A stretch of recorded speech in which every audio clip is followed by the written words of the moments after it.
Alô, meus seres! Eu espero que todos vocês estejam bem e tenham assistido a nossa playlist Enem nas aulas anteriores. Nas aulas anteriores, a gente fez 24 encontros com material em PDF para você praticar as questões. São mais de 100 questões e a gente está pensando no Enem há um bom tempo aqui no nosso canal. Então, eu espero que você tenha pego as aulas anteriores, assistido, feito os testes e chegamos aqui hoje para a nossa revisão final, pensando no Exame Nacional do Ensino Médio. Se você não é inscrito no nosso canal, inscreva-se, deixe seu like, ative as notificações para rapidamente a nossa aula chegar até você e auxiliar você a atingir os seus objetivos. Quando nós pensamos no Exame Nacional do Ensino Médio, por mais que eu apontei aqui os diferentes tópicos e assuntos, aquela abordagem do enunciado da questão é um pouquinho diferente. Então você vai usar o comando da questão no seu enunciado, fazer a leitura e ali provavelmente vai ter uma dica do que está sendo abordado. E aí você vai aplicar algo da biologia nessa dica principal para a prova. Eu separei inúmeros assuntos, fora as revisões que a gente fez anteriores, como eu falei, algumas apostas que vocês vão encontrar na prova no domingo. Então vamos começar por citologia/fisiologia. Eu fiz em bloco o estudo das células. Historicamente, você vai ter que pensar na mitocôndria e no cloroplasto como sendo componentes das células. E esses componentes com funções específicas. Lembrando que cloroplastos e mitocôndrias têm dupla membrana, tem DNA próprio, tem RNA próprio. E eles eram explicados naquela famosa teoria da endossimbiose, que provavelmente eram micro-organismos primitivos e foram fagocitados pelas células eucarióticas em formação nos mares primitivos. Quando nós olhamos para eles, não esqueça, existe DNA ali no interior. Não esqueça que esse DNA ele tem as características importantes em relação à expressão de determinados genes. O gene é um pedacinho desse DNA que vai orientar a formação de RNA mensageiro, que vai orientar a formação de proteínas. Lá no interior de mitocôndria e cloroplasto existem ribossomos próprios também. Então, se eu quiser manipular geneticamente essas estruturas, na biotech, eu consigo pegar um gene e colocar lá dentro e ver a expressão. Se forem plantas, eu posso colocar o DNA, tanto manipular esse DNA no núcleo, posso manipular o DNA das mitocôndrias e posso manipular o DNA dos cloroplastos. Se forem fungos, se forem animais, a gente vai manipular o DNA do núcleo celular e também das mitocôndrias. Lembrando que os cloroplastos são encontrados em algas e também em vegetais. Quando nós olhamos para citologia e fisiologia, eu fiz um tópico aqui, bombinha de sódio e potássio, para você lembrar lá no enunciado, o Enem falando que existe uma droga, uma substância química que vai inativar transporte de íons na célula. Inativando o transporte de íons na célula vai afetar um transportador específico. Você tem uma permease, uma proteína carreadora que pega 3 íons sódios, joga para fora, 2 potássio e joga para dentro e mantém uma diferença de concentração entre o ambiente interno e o ambiente externo. Então lembra, bomba de sódio e potássio ou ATPase sódio e potássio, um exemplo clássico de transporte ativo. Para acontecer gasta ATP, ou seja, adenosina trifosfato. O próprio ATP é um nucleotídeo e esse nucleotídeo é produzido em grande quantidade na respiração celular aeróbica. 3 etapas da respiração celular aeróbica: glicólise, ciclo de Krebs e fosforilação oxidativa. Lembrando que a etapa chamada de glicólise ocorre fora das mitocôndrias. O ciclo de Krebs vai ocorrer aqui na matriz mitocondrial e a fosforilação oxidativa na membrana interna das mitocôndrias. Lá existe a capacidade de grande produção de ATP. Ou a prova pode contar outra historinha, falar que usou uma droga que inibiu a produção de ATP e aí vai parar o transporte de íons. Por quê? Porque vai inativar provavelmente proteínas que são transportadoras de íons. No caso da bomba de sódio e potássio, transporte contrário ao gradiente de concentração mantendo uma diferença de concentração entre os meios intra e extracelulares. E isso é muito importante para a manutenção de potencial de membrana em repouso em células musculares e também em neurônios. Os neurônios são células muito importantes no nosso sistema nervoso. E esses neurônios têm lá os dendritos, que captam ou recebem os estímulos. Corpo celular, que tem o núcleo e muitas organelas no seu interior, onde geralmente são sintetizados os neurotransmissores. Eu chamei de NT, o neurotransmissor. A maioria deles numa síntese lá no núcleo, direcionado, transportado por vesículas até o final do axônio. Então esse aqui é o axônio e a porção final do axônio ou telodendro. Se o neurônio está em repouso, face externa positiva e interna negativa. Agora eu preciso de você. Se chegar um estímulo e esse estímulo for suficiente, vai abrir um canalzinho de sódio. E esse canalzinho de sódio é chamado canal de sódio dependente de voltagem. E aí vai ter uma inversão das cargas elétricas. Então o que é positivo aqui vai ficar negativo e aqui dentro positivo. Quando ocorreu essa inversão, nós temos a despolarização, a inversão de cargas elétricas. Vai despolarizar quando entrar íon sódio. Despolarizou. Essa despolarização vai sendo contínua aqui nos neurônios, na região chamada de axônio. Mas tem o neurônio mielinizado e a mielina funciona como um isolante elétrico. Então, se a gente pensar aqui entre os nodos de Hanver ou nodos ou estrangulamentos de Hanver, a gente encontra a mielina que funciona como um isolante elétrico. E aí, a despolarização vai ocorrendo nesses espaços específicos. Nós falamos que a condução é saltatória. Ela é mais rápida nos neurônios mielinizados do que nos neurônios amielínicos, justamente porque ela vai ocorrendo de pontinhos em pontinhos específicos.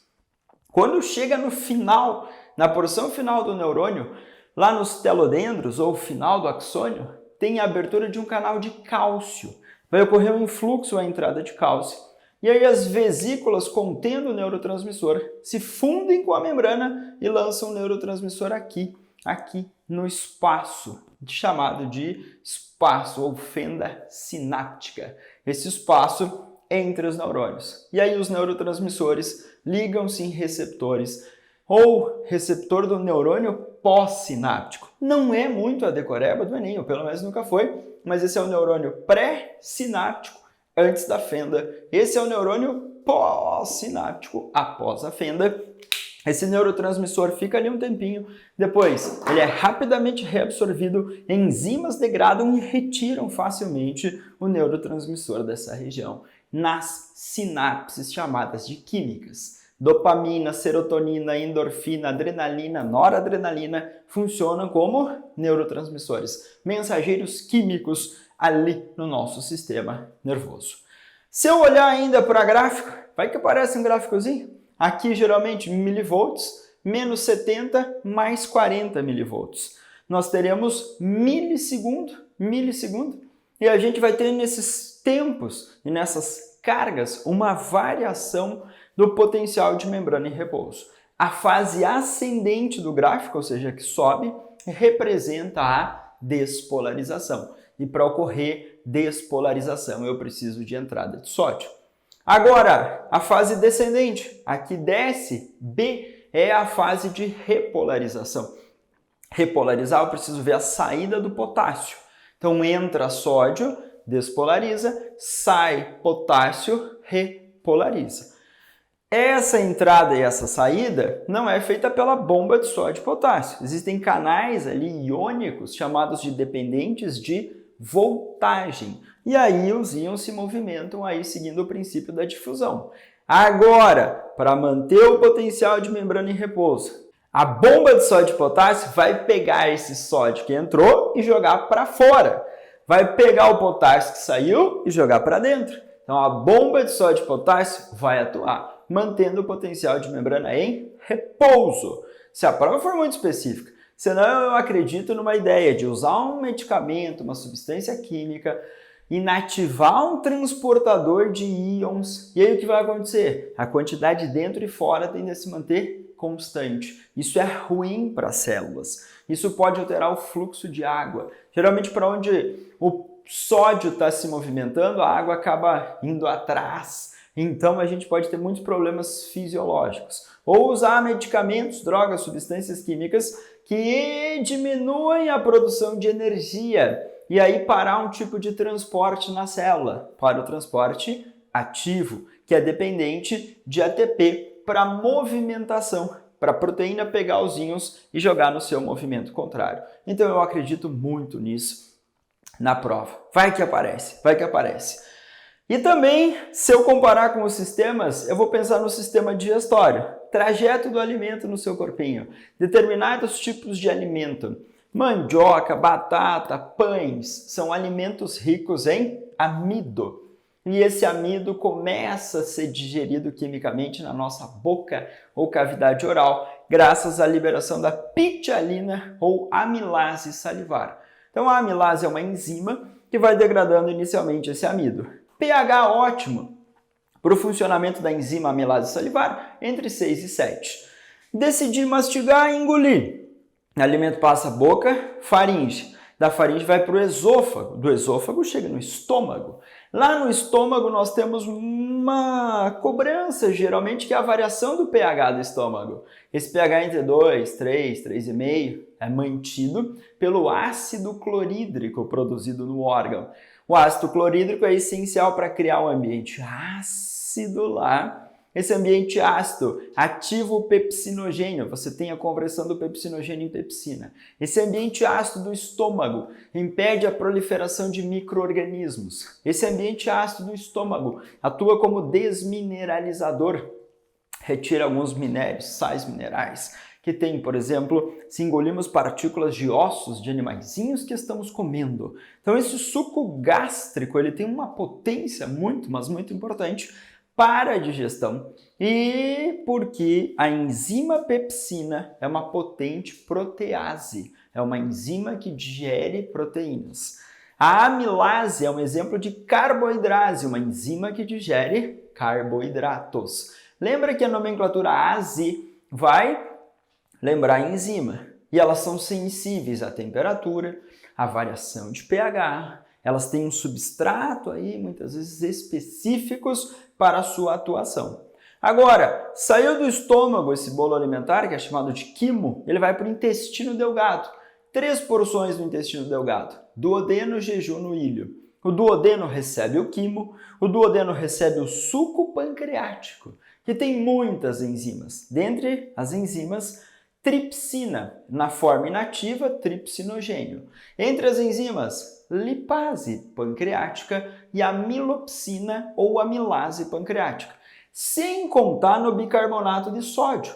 Esse bicarbonato de sódio do suco pancreático atua contribuindo com a neutralização do HCl e o sistema digestório vai vendo uma mudança de pH do duodeno para o jejuno, para o ilho. A gente vai vendo uma mudança de pH 4, 5, 6, 7, até chegar a 8. Uma digestão aí ótima no intestino delgado. Então você vai vendo uma variação constante de pH, tipos de enzimas diferentes e substratos diferentes serão digeridos pelas enzimas. Ao final da digestão do amido, que vai ocorrer lá no intestino delgado, a gente vai produzir moléculas de glicose. Ao final da digestão das proteínas, que vai ocorrer no intestino delgado, a gente vai ver a liberação de aminoácidos. Ao final da digestão dos lipídios, pela lipase, geralmente você vai ver a formação de ácidos graxos e do glicerol. Serão absorvidos no intestino, vai para o sistema linfático e depois são encaminhados ao sangue. Então a gente vai ter basicamente uma passagem muito interessante no intestino delgado, término da digestão da maior parte dos nutrientes. No intestino delgado, esse bolo alimentar é o quilo e a gente vê aí basicamente o término da digestão de grande parte desses compostos orgânicos que foram ingeridos. No intestino delgado existem as célulazinhas com as microvelocidades, que são chamadas de enterócitos. Então a microvelocidade aumenta a área de contato, facilita a absorção desses nutrientes. e menos lembrança de talvez hormônios que controlem a digestão, participação do sistema nervoso. Muito difícil o Enem fazer essa viagem muito intensa, mas local de produção de enzimas. O próprio intestino delgado produzindo a lactase para a digestão da lactose, um açúcar do leite. Então, indivíduos intolerantes à lactose não fazem uma produção de enzimas ou quantidades adequadas de lactase. Aí vem o estilo Enem. Ele fala para você que determinada pessoa tem intolerância, toma determinadas pastilhas para fazer a digestão de açúcar contido no leite. Qual enzima não é produzida ou o local de produção? Então, a enzima é a lactase e ela é produzida no intestino delgado. Então, use o comando da questão para você pensar na aplicação em relação a essas áreas, tanto da biologia celular quanto a área da fisiologia dos humanos. Como eu já adiantei aqui um pouquinho da ideia de biotecnologia, é aquela ideia de nós olharmos para a natureza e nós melhorarmos determinados produtos ou modificarmos determinadas informações para a produção de produtos para nossa utilização e geralmente para comércio. Quando nós pensamos nessa biotecnologia moderna, a gente vai pensar na manipulação do material genético. E você lembra que nas células o material genético é o DNA. Esse DNA tem capacidade de fazer cópias. Tem uma duplicação chamada semiconservativa. Vai copiando sempre metadinha, porque o DNA tem 2 fitas de nucleotídeos. Tem um pareamento específico entre adenina e timina, 2 ligações ou pontes de hidrogênio, 3 entre citosina e guanina. Separa a fita e a DNA polimerase vem e constrói fitas novas. Então isso garante que as fitas geradas sejam geneticamente iguais à mãe. Então a gente vai ter basicamente a produção igual à fita molde. Então duplicação semiconservativa, garantido a identidade ou a identificação das novas fitas de DNA. Se nós olharmos para transgênicos, são organismos geneticamente modificados, mas que receberam genes de outra espécie. Então eu tenho a soja transgênica, a batata transgênica, o feijão transgênico, o tomate transgênico. Por quê? Porque eles receberam genes de outras espécies. Tá, mas para quê? Para produzir algo de interesse? Para ter resistência a um vírus? Para ter resistência a um herbicida, a uma substância? Então eu consigo fazer essa manipulação e produzir. Então pensa no comando da questão. Procure informações tipo uma manipulação em um laboratório, um cientista introduziu um gene da espécie B na espécie A. Ele vai te dar dicas, vai perguntar qual é a técnica. Os animais, as plantas, eles podem misturar, obviamente, esse material genético. E aí a gente vê a formação de organismos transgênicos. Como é que eu vou saber que é edição de gene, sócio, ou edição genética? Ele vai falar para você. Foram descobertas em bactérias sistemas. E nesses sistemas, como CRISPR-Cas9, um sistema que tem uma identificação e uma enzima que corta o DNA em locais específicos e substitui nucleotídeos. Uau, eu estou fazendo edição de genes. Agora, se eu tiver que cortar o gene inteiro com enzimas de restrição, eu tenho enzimas de restrição que cortam esse DNA e eu posso substituir um gene inteiro. Opa, isso é terapia gênica, também envolvendo a biotech. Mas a galera vai querer ressuscitar um mamute que estava lá na Sibéria congelado. E a galera pega a célula do mamute, tira o núcleo, coloca num óvulo de elefante e de lá descarga elétrica, substâncias químicas, estimula e de repente tem um embriãozinho de mamute, transfere para uma barriga de aluguel de elefante e depois nasce um mamute. Uau! Vamos ressuscitar espécies extintas. Qual é o impacto disso? Não acreditamos que seja muito bom no meio ambiente, porque esses indivíduos não têm mais uma história natural. Não tem parasita, não tem predador natural. Tadinho, o que ele vai fazer? Mas a prova te contou essa historinha e pediu que técnica foi utilizada. A técnica de clonagem. Produzir indivíduos que são geneticamente iguais e que não vieram de um processo de reprodução sexuado, não precisou de gametas para essa reprodução. Então nós vamos pensar nessa tal de clonagem, nas ideias de biotecnologia. Quando nós pensamos desde o histórico da nossa espécie humana, melhorar as técnicas de fermentação, pegar lá Saccharomyces cerevisiae. Saccharomyces cerevisiae, um fungo, as leveduras que fazem fermentação. Sai lá o gás carbônico, cresce a massa do pão, produção de cerveja, produção de vinhos. A gente foi aprimorando isso. Isso também é uma ideia de biotecnologia, óbvio, só que mais primitiva e não envolvia a manipulação do material genético, ok? Então teremos esses pensamentos sobre isso. E pegando o gancho para a genética. A genética no Enem é sempre um mistério. Reduziu bastante a ideia de você ter que fazer cálculos. Há 2 edições, 3 edições atrás, caiu lá tipo sanguíneo com um equilíbrio de Hardy-Weinberg.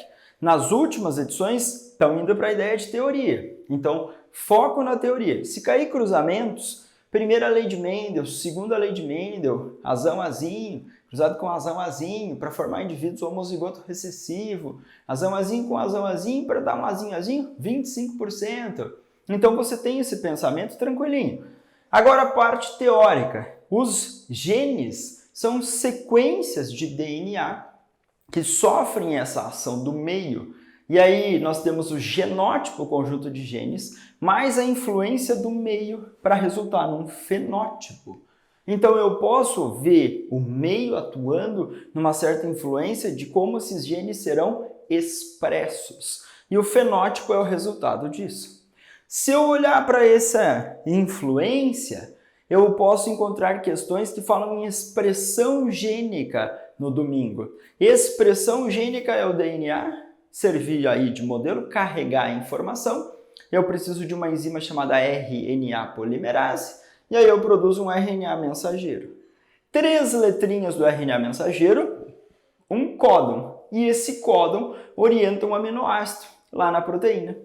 Então uma proteína é um conjunto de aminoácidos, vários tijolinhos, a metionina, orientado pelo códon AUG, e aí você coloca lá para a produção de proteínas. Os compostos orgânicos mais abundantes numa célula são as proteínas. A actina, a miosina, a hemoglobina no interior das hemácias para transporte de oxigênio, a insulina, o hormônio que reduz a glicose na corrente sanguínea, o hormônio GH ou somatotrofina, crescimento em relação à hipertrofia, aumentar o volume das células. Tudo isso que eu citei são exemplos clássicos de proteínas. Para a produção de proteínas, ribossomos. Mas geralmente a insulina é uma proteína que é lançada, secretada na corrente sanguínea. Então lá nas células beta do pâncreas tem muito retículo rugoso, tem muito complexo de Golgi, saem as vesículas de secreção contendo o hormônio insulina, caiu na corrente sanguínea, chega nos adipócitos. Adipócitos são as nossas células de gordura do tecido adiposo, uma variedade de tecido conjuntivo. E aí esses adipócitos, eles ficam mais sensíveis a absorver a glicose, absorver a glicose, absorver a glicose. Então o hormônio insulina é um tipo de proteína produzida por essa informação genética. Aí você vai lembrar, falta insulina, não produz, reduziu as células beta, diabetes mellitus tipo 1. Agora eu tenho mais de 45 anos, 40, 45, 50 anos, resistência à insulina. Faltam receptores. Os adipócitos não conseguem aí expressar os seus receptores. E aí a gente tem diabetes mellitus tipo 2. Então cuidado com essa interação. Indivíduo azão-azinho. Se o indivíduo é azão-azinho, você lembra que ele tem um par de cromossomos? O par de cromossomos é um par de homólogos. Aqui, cromossomos do mesmo par, azão-azinho. Nós teremos uma divisão celular chamada meiose, que vai separar os homólogos. Ou seja, se o indivíduo é azão-azinho, significa dizer que 50% dos gametas produzidos serão azão ou conterão o alelo azão, 50% conterão o alelo azinho. Isso é genética. É sempre você pensar no genótipo dos indivíduos, Produção de gametas, porque é o gameta que você vai transmitir para o descendente. Então, lá no espermatozoide, lá no óvulo, a gente vai se preocupar com essa versão do gene que nós chamamos de alelos. Genes alelos são genes que ocupam o mesmo locus no par de homólogos. A divisão que separa homólogos é a meiose. Lá na meiose você tem prófase 1 com o crossing over ocorrendo, a metáfase 1 com o pareamento dos homólogos e a anáfase 1 com separação desses homólogos. Então nós teremos adequadamente uma divisão meiótica para a produção desses gametas. Então eu queria esse pensamento sobre a genética associado ao que a gente viu nos encontros anteriores, direcionados com alguns testes com cálculos que a gente fez por Exame Nacional do Ensino Médio. E a ideia de evolução, historicamente, foi seleção. Seleção natural, o Enem assim derreteu. Na última prova, ele cobrava basicamente mecanismos, citava diferentes mecanismos de espécies que tinham estratégias de reprodução diferente, e aí você tinha que ser bem criativo na interpretação. Mas geralmente é de interpretação. Vamos para aquelas basiconas para o seu cérebro lembrar? Se você tem bactérias, as bactérias são seres procariotos. Tem uma grande variedade de bactérias que causam doenças, que são as bacterioses. E aí você usa um antibiótico. O que o antibiótico é? É um agente seletivo. Esse antibiótico elimina as bactérias não resistentes, mantém as resistentes. Mas por que tem bactéria resistente e não resistente? Porque cada vez que elas duplicam o material genético, elas podem sofrer mutações. As mutações são alterações ao acaso nesse material genético. E as mutações geram variabilidade. O antibiótico atua e elimina as não resistentes e mantém as resistentes. Então, as mutações aumentam a variabilidade genética, a seleção natural vem e reduz essa variabilidade genética. Então, para ocorrer a seleção natural, eu preciso dessa variabilidade genética. Ou só acho, mas ele comparou com seleção artificial. Ele falou na mostarda selvagem. E nessa mostarda selvagem, geralmente nós produzimos vários outros vegetais. Brócolis, couve-folha, couve-flor e outras variedades para consumo humano. Nós, humanos, pegamos uma espécie de planta, pegamos brotos, pegamos folhas, pegamos talo do caule e produzimos diferentes variedades. Se eu olhar para a couve, se eu olhar para a mostarda, você vai falar, cara, são espécies diferentes. Eu vou falar, não. São seres da mesma espécie, mas nós pegamos partes diferentes da planta e fomos cruzando ou selecionando variedades de interesse. Quando eu, sócio, ser humano, e você, espécie humana, seleciona a característica de interesse, olha ali para o ambiente e vai lá e pega e seleciona essa característica de interesse, isso a gente chama de seleção artificial. Então lembra que os seres humanos fazem a escolha. E se a prova falar em especiação? Formação de novas espécies. Com o passar do tempo, esses indivíduos foram acumulando diferenças, e mais diferenças, e mais diferenças. Mutação, reprodução sexuada, crossing over para a formação de gametas, isso gerando variabilidade. Vai acumulando diferenças nessa variabilidade e, de repente, eu posso ver um isolamento reprodutivo. Os indivíduos da população não cruzarem mais. Eles não conseguirem manter um tal de fluxo gênico. E se você interrompe esse fluxo gênico, você tem especiação. Os indivíduos não conseguem mais misturar, cruzar entre eles na população e gerar descendentes férteis. Se a especiação ocorre nesses ambientes afastados ou separados, ela é uma especiação alopátrica. Se ocorrer no mesmo ambiente, pelo menos em teoria, ela pode acontecer e a gente chama de simpátrica. Então, sim, junto no mesmo ambiente e halos afastado, em ambientes separados. Então, cuidado com o comando da questão. Tem uma barreira, um rio que separou as populações, uma cordilheira, e geralmente você vai ter mutação e seleção em ambientes distintos ou diferentes, e aí você tem uma especiação em ambientes diferentes, e a gente vai chamar isso de especiação alopátrica. Então, muito cuidado com as ideias. Para Charles Darwin, a evolução é uma ideia de mudança. Descendência com modificações. Os filhos dos filhos dos filhos vão carregando pequenas mudanças. Com o passar do tempo, a gente pode ver essa formação de novas espécies. espécies. As ideias de uso e desuso de órgãos, transmissão de caracteres adquiridos, eram associadas ao cientista chamado Lamarck. Ele foi um dos primeiros aí a escrever uma referência e deixar uma base para nós pensarmos em adaptação das espécies ao ambiente. Então, tanto Lamarck, que foi o pioneiro, o primeirão, quanto Charles Darwin pensavam em adaptação dos seres vivos ao ambiente em que eles vivem. Pensando na influência do ambiente, a gente cai na ecologia. Fatores bióticos são os seres vivos, abióticos, não vivos. A interação entre biótico e abiótico a gente chamou de ecossistema. Agora, se a prova falar que os fatores bióticos e abióticos interferem na sobrevivência da espécie, isso a gente vai pensar no nicho ecológico, o modo de vida da espécie no ambiente. Descrever o que ele faz, como ele faz, do que se alimenta, quantos filhotes ele deixa, isso faz parte do nicho ecológico. O mico-leão dourado vive na Mata Atlântica. Isso é o habitat, o local mais provável de eu encontrar aquela espécie. E aí, eu posso pensar nos biomas brasileiros, Amazônia, Mata Atlântica, como florestas tropicais, com uma certa exuberância, Cerrado, com o avanço do desmatamento lá, infelizmente, ou da redução da vegetação nativa e de queimadas. Lembrando que quando você retira uma vegetação, você desmata, você diminui o sequestro de gás carbônico. O que é o sequestro? É a retirada do gás carbônico da atmosfera.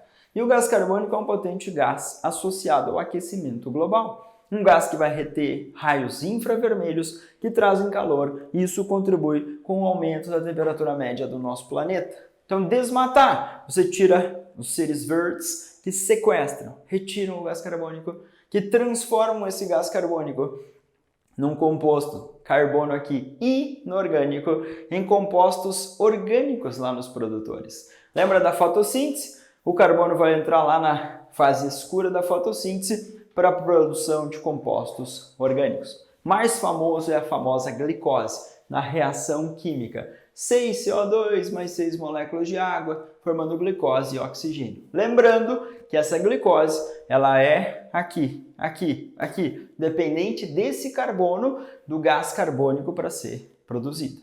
O oxigênio que nós respiramos aqui vem do fenômeno chamado fotólise da água, quebra da molécula de água na fase clara da fotossíntese.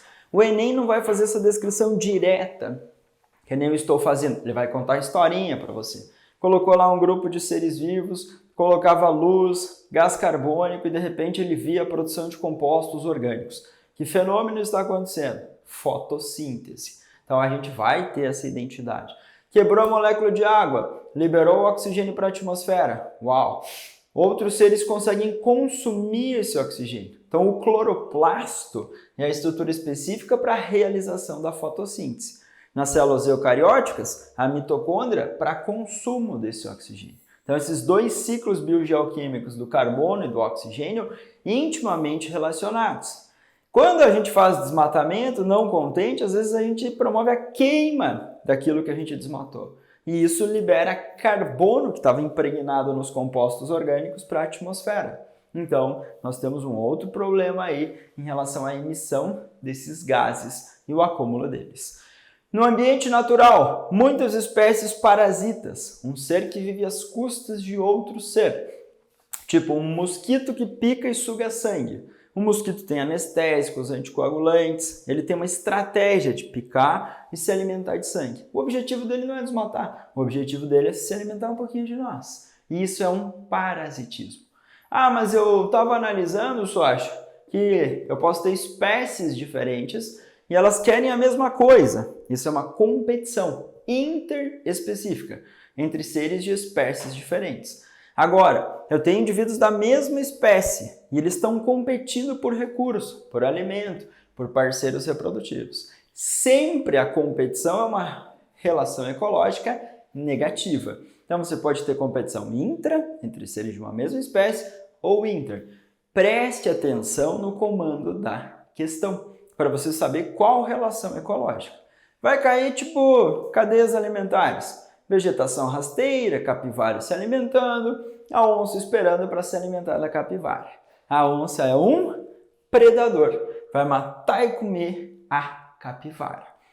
A capivara é um animalzinho herbívoro e esse herbívoro se alimenta do vegetal. Então lembra que aqui faz fotossíntese, aqui produz os compostos orgânicos, você tem uma maior quantidade de energia no produtor e essa energia vai diminuindo ao longo dos níveis tróficos. Quanto mais distante do produtor, menos energia disponível.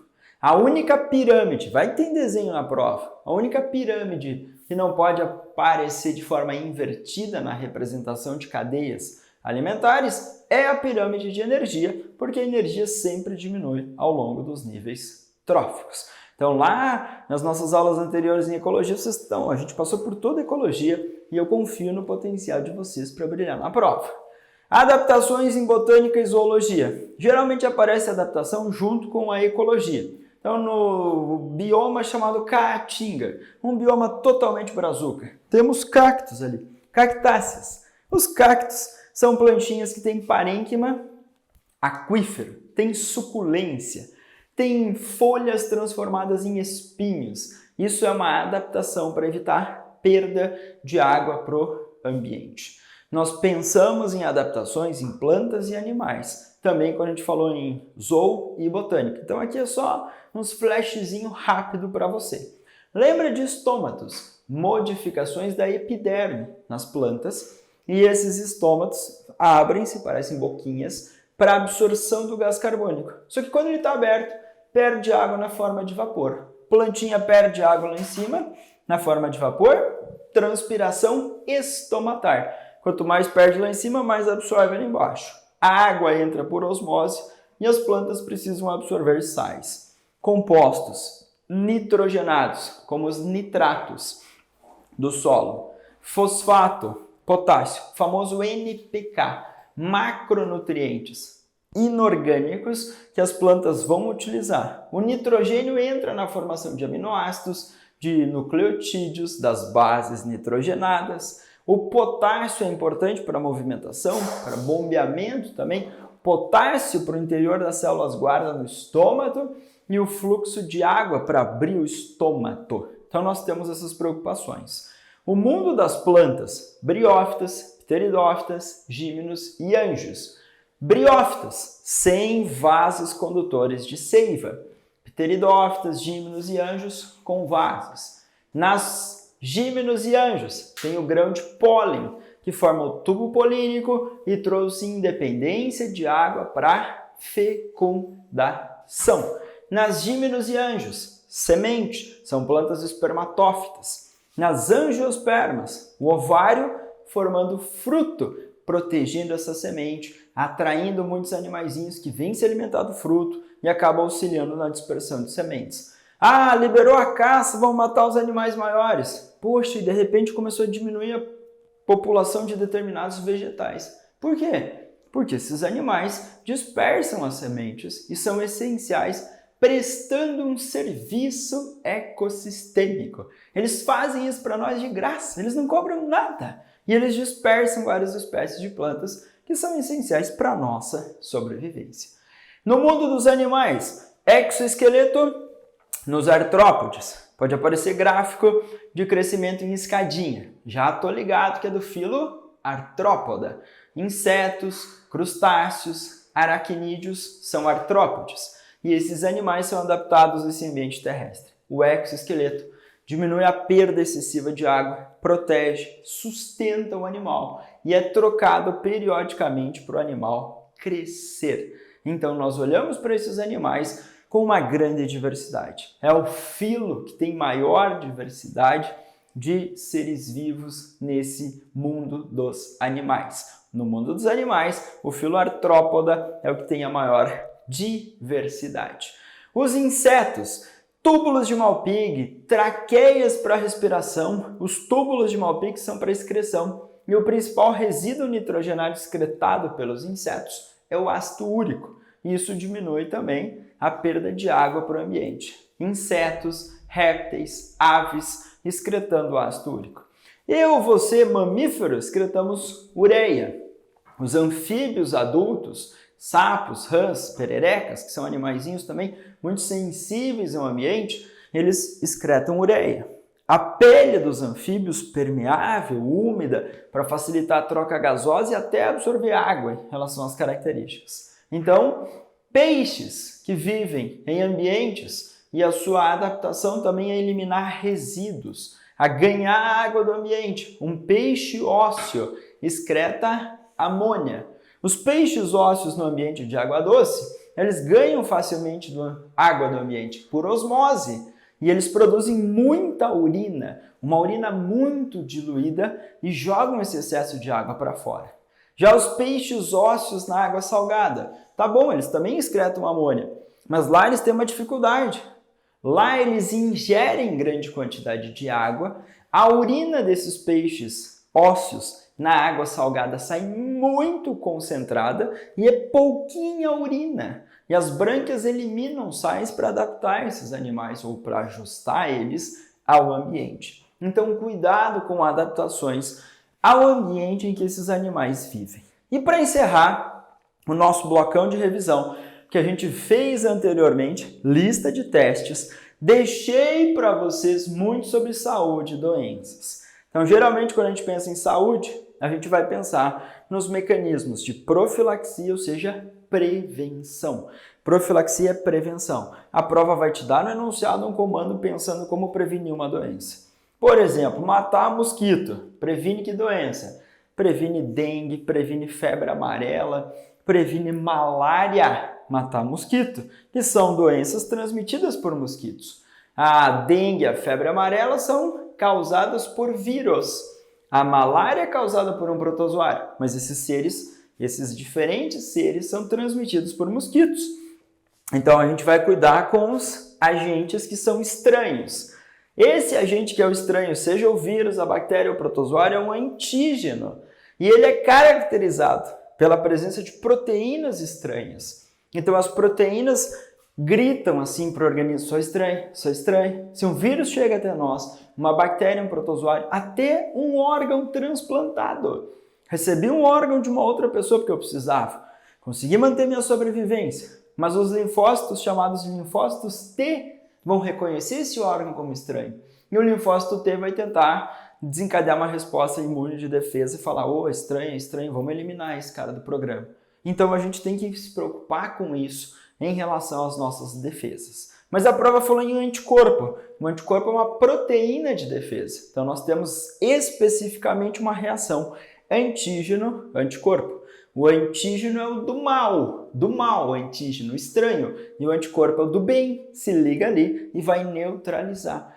Quando eu tenho anticorpos contra o vírus da Covid, os anticorpos se ligam na superfície do vírus e impedem o vírus de entrar nas nossas células. Então isso para nós é uma coisa boa, é uma imunidade, que nós chamamos de imunidade humoral. Nós temos anticorpos que estão diluídos no plasma, ligam na superfície e impedem os vírus de entrarem. Cuidado com esses termos. Macrófagos, células comuns no tecido conjuntivo, que tem origem lá nos monócitos sanguíneos, e eles conseguem apresentar antígeno. É tipo uma célulazinha dedo duro. Fala, bactéria, você é estranha, você é estranho, você é estranho.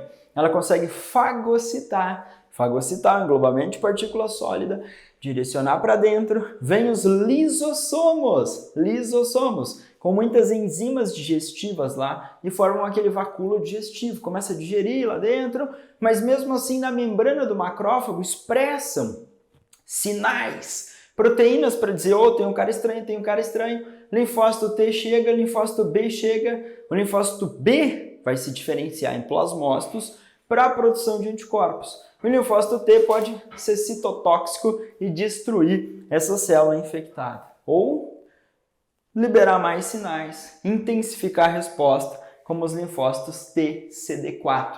Esse linfócito TCD4, por exemplo, é alvo do vírus HIV. O HIV é um retrovírus. Um retrovírus é o vírus que tem enzima transcriptase reversa, que usa a molécula de RNA para a produção de DNA. Então, medicamentos antirretrovirais para combate à AIDS. A sífilis é uma bacteriose, uma IST, causada por bactérias. IST é uma infecção sexualmente transmissível.